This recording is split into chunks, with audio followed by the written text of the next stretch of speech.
Did you ever think that you would play with Karch ever? No, no idea I would ever play. I had no idea I'd ever be a professional. I had no idea that he would ever even play really beach volleyball because he was kind of an indoor guy at that time, even though he did play a little beach. But Yeah. Nope, I had no idea. So how did you guys get partner? How did that happen? Well, technically, he had Chris Marlowe call me and say, Ken, if you call Karch and ask him to play with you, he'll say yes. Because Karch didn't want to actually have to ask me. Is Chris the announcer guy? Chris was the announcer. Okay.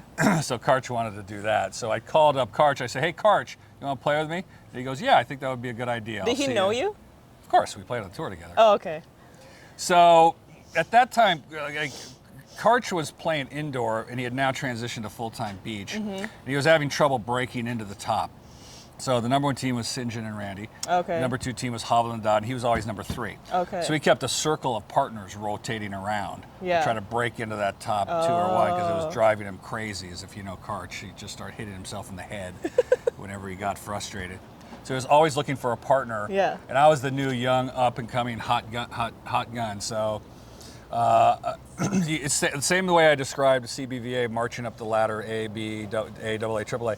You sort of march up the tour ladder from, when I first played at South Padre, I was the last seed.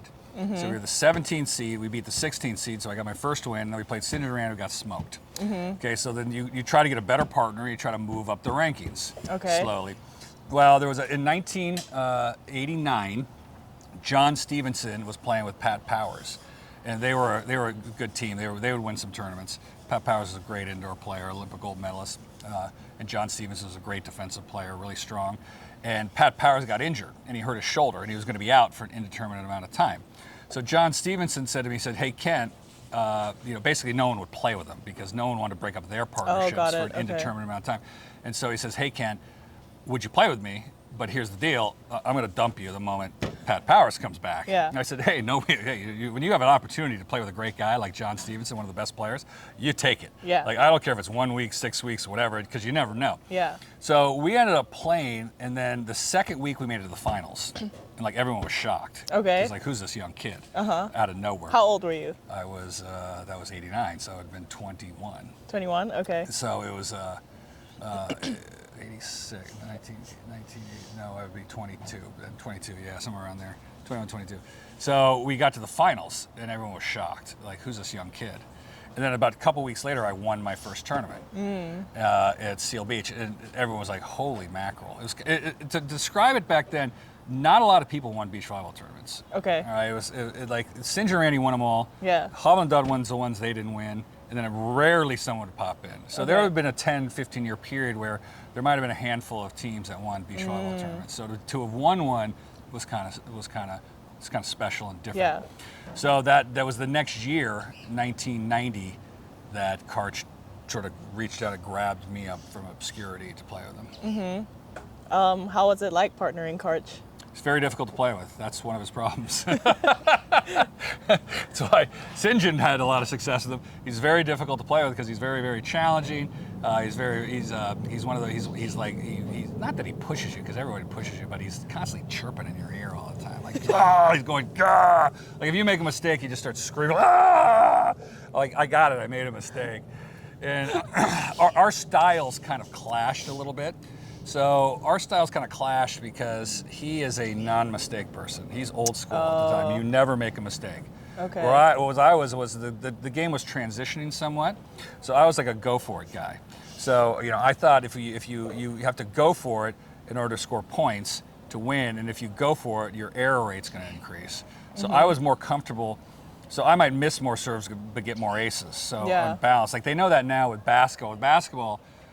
We could talk about this with the winning mindset, where you think people are good, but they're not. So this one basketball player, Brunson, he scores 40 points a game. He's like, what a great guy, he scores 40 points. But he's negative 25 because he doesn't play defense. So he loafs it on defense in order to save energy for offense, but his team suffers. So if you look at it with the plus minus, so it's not so much the mistakes it is what you do. So I would get more blocks, I would get more aces, he would get more digs, but so I'd make more plays than he would. So that he would get frustrated with that, and he would let that frustration go out and go, oh, no. Like that. Now, when he did that with other people, they didn't have the right mindset to be able to understand it. But if you have good ego death, okay, what we talk about, if you've been trained correctly, then it doesn't bother you. It's just him going, blah. Yeah, it's just like white noise. Well, he's just like, it's his problem. It's not my problem. So, like, I'm just going to continue to play my game. If you see, the point is, if you let that affect you, right? If it affects you, then it's not. But I understood what I was trying to accomplish, and so that was what it was like. But let me tell you, he's phenomenal to play with because he's freaking good. Yeah, like he's amazing. Yeah. And here's what's crazy. What's crazy is there's Karch.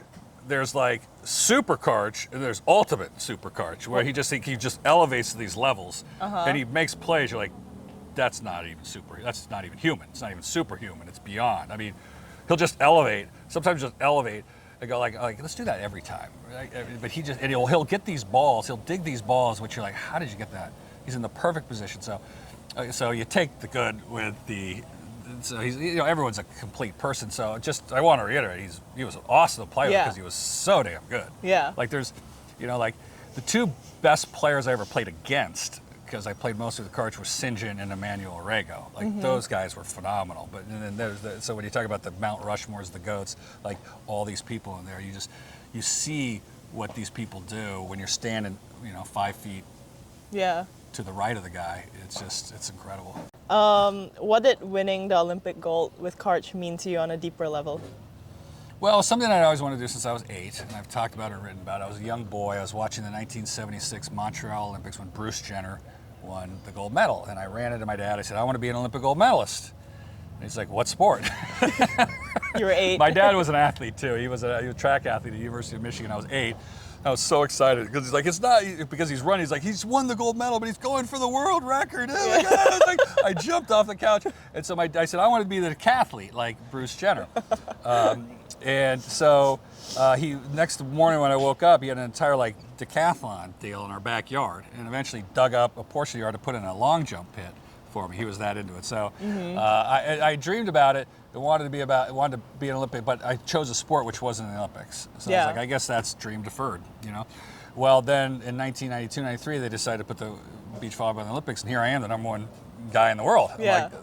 See, it's kind of a blessed life, You get John Stevenson, you got Pat Powers got injured, Karch asked me to play, the Olympics comes around. Yeah. So how did it feel? It was tremendous. It was so it's an overwhelming feeling when you win, because it's like shock. Most people were you excited, were you happy? You're shocked. Shocked? Okay. Well, you're like it happened. Yeah. It's like there's a pause. So the last play of the game, and I have a picture of it up on my wall at home, is I blocked Mike Whitmarsh, and the picture shows the scoreboard in the back. So it's game or Olympic gold medal point, and the ball's coming off my hand and going down to the ground, and it's like I was in the air. I was like, we just won. It's like it's gonna hit. Whoa. It's really slow. I was like, whoa, it happened. Yeah, it was like time dilation. Yeah. Oh yeah, heavy duty time dilation. Yeah.